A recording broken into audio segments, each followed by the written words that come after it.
uma sikule ndawo kufanele uphume unethemba. Amen.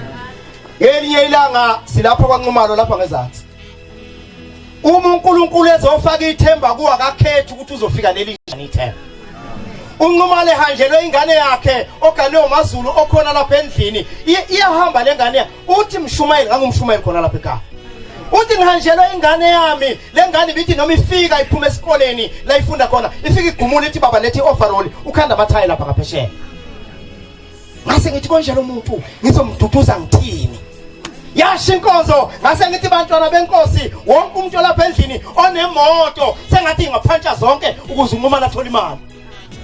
Hey kuphantshe yamba ngcwele angazi ukuthi sengwashintshe kangaka amasono. Kodwa ngisho ngaphantsha ngiseThekwini ngiyalivala ngifaka isipele ngibuye nalo ngize kwaNxumalo ngoba ngethembisa uShembe ukuthi duduza lo muntu ohanjelwe ingane akuhlabeka amathayi ayihlabeke nezeni.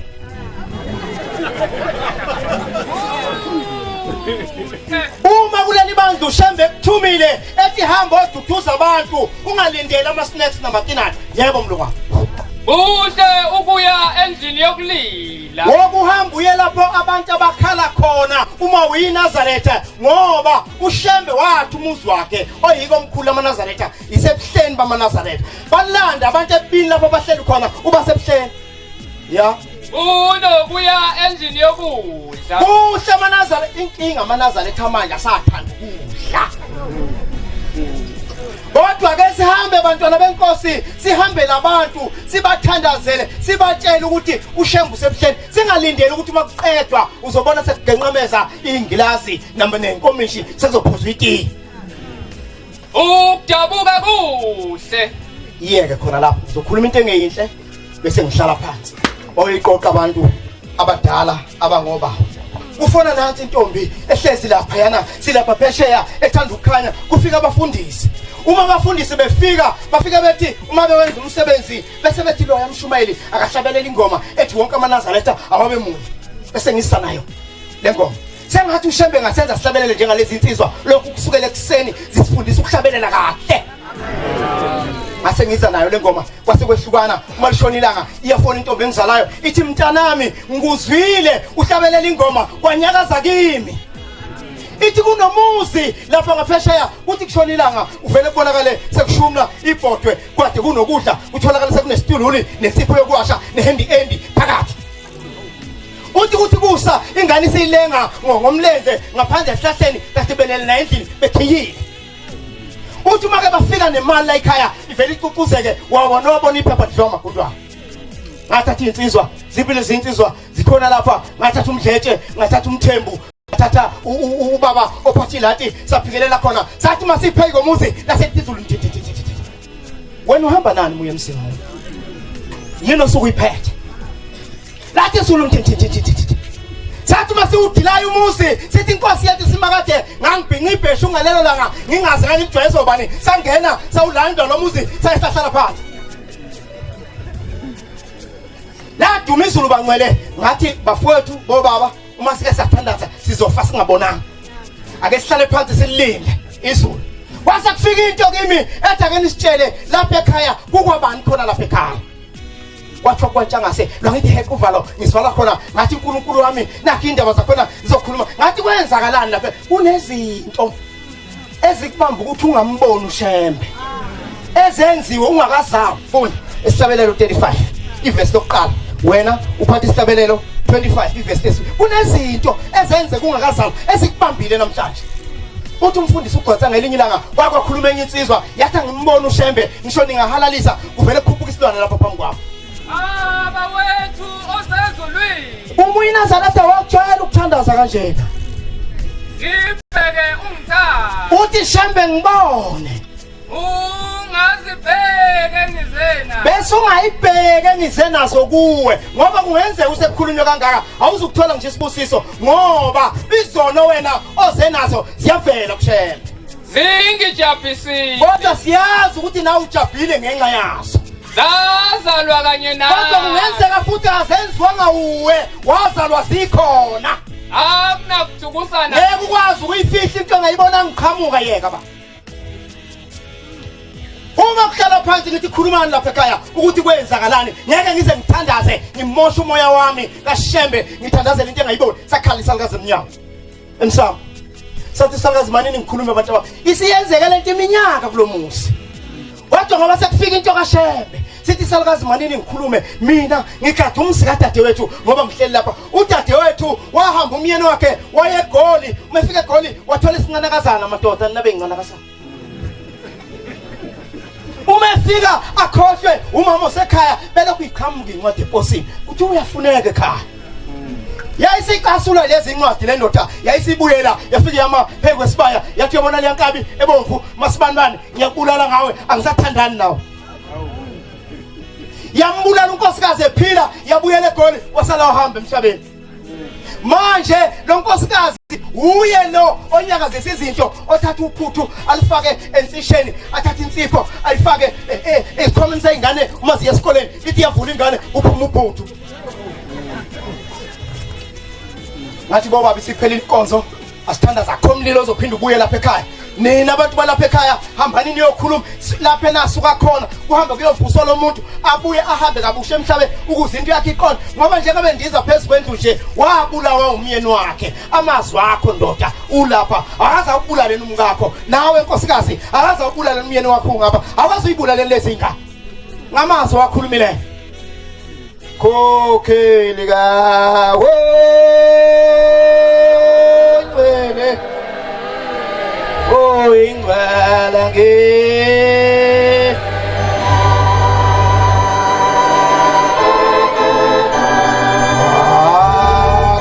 mkokheli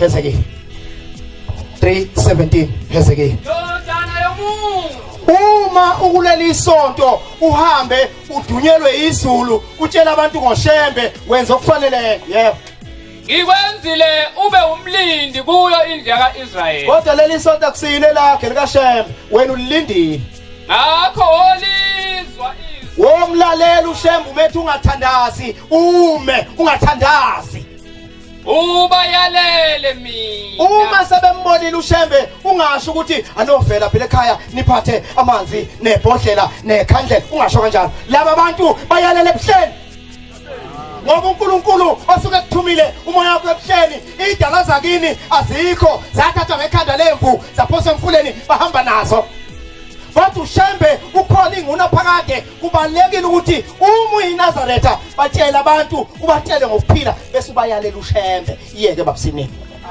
amen ya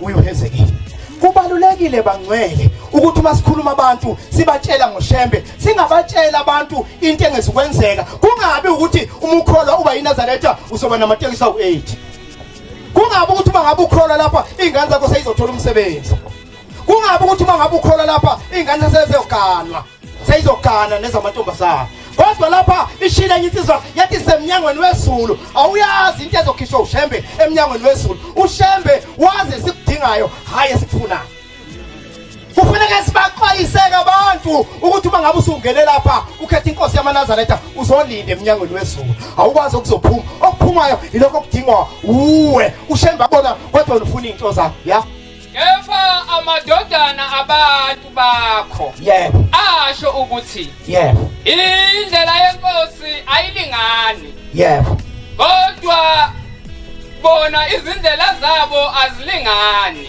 uma ubuka iminwe njengoba uyibuka nje kuzokwenzeka kade noma wena wazalwa uyinzalo yaleli sonto kodwa uNkulunkulu ezakhe izinto ezidingayo ayiletha adlula umuntu ophele okhetha inkosi isona ngoba ushemba umoya kumuntu nothando lomuntu ukuthi lo ushemba umthanda kanjani yekela babusini uthi umfundisi ngelinye ilanga phe wentaba inkosi ilanga kwafika inkosikazi ithi kade ngibona abantu beshaya uhele umi phambi kwebhodwe uthi buphaka kuleli bhodwe uthi iqembe obuyiphethe beyihlukene kathathu bekhona ngesipunu sokuphuza itiye kube khona singepunu sokudla bese kuba khona isipunu sokuphaka uthi bufuka umbuke emehlweni umuntu bese uthatha usize wesipunu umphakele ngaso athanikini ikhanda umkhombele uthi ngagcina sengikubuza ke inkosi ukuthi labo abaphakela kancane abanjani uthi labo abathi noma behambile beze emhlanganweni kodwa uthando lukaShembe luncane wathi labe ngibanika ngesipunu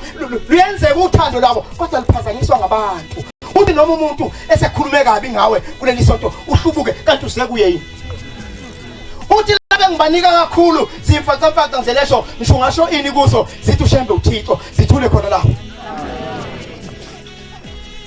bengisukumela ukubabaza abantwana benkosi ilawo mazwi uShembe angiphona sengathi uNkulunkulu angayithola indawo kanye namazwi esiwaze kusukela ekuseni ukuthi uNkulunkulu sengathi lezi insizwa ngithe insizwa njengoba nilapha nizangoma ngoba zonke izinto enizishoyo akekho ongathinteki phakathi kwethu sengathi uNkulunkulu ubungoma benu basezulwini angabugcina kuvikele ngoba lobo bungoma ungishobe kuthiwa bengilinde ushona ilanga kuphuma isabatha ngehlele ngale kwasibinqa amakhasana angisalibeki ngisho kuwe njalo ngenzela mina ngoba ngiphethe umbhobo kodwa kunomuntu obazi ukuthi hayi izinto ngendlela sezingihluphe ngayo kade ngikujulayi kade ngigida kade ngisesimayweni ngenze ovuka nathi nolala nathi akulungi kungcono makuphela lenkozo ngehlele kwakhokho lemnqondo nazi insizwa beyizoshaya umhlahlo ukuthi awuyibuke wena ngaphakathi uma kusenomuntu nje othi uyamzonda kodwa ulindele isibusiso onyazini ukuphi inkosi abusisa amazwi nazo